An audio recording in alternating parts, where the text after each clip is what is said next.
बिस्मिल्लाहिर्रहमानिर्रहीम। अस्सलामु अलैकुम।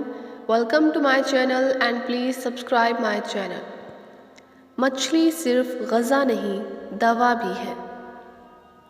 नंबर 1, मछली खाने से जिस्म में खून जमने नहीं पाता। नंबर 2, मछली खाने से आपकी जिल्द चमकदार हो जाती है। नंबर 3, मछली खाने से आप ज़हनी तनाव से बचे रहते हैं। नंबर 4, मछली आपके वज़न को मतवाज़ुन रखने में मददगार है। नंबर 5, मछली के इस्तेमाल से बालों की नशोनुमा बेहतर होती है। नंबर 6, मछली खाना दिमाग, यादाश्त और दिल के लिए फ़ायदेमंद है। नंबर 7, मछली खाने से आप ज़ियाबिस्त जैसे मर्ज़ से महफूज रह सकते हैं। नंबर 8, मछली खाने से हड्डियाँ मजबूत और कोलेस्ट्रॉल की सतह नॉर्मल रहती है।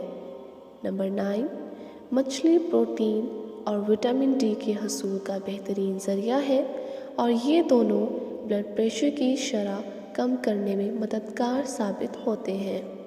मज़ीद इन्फॉर्मेटिव वीडियोज़ के लिए हमारे चैनल को सब्सक्राइब करें। अगर वीडियो पसंद आई हो तो लाइक और शेयर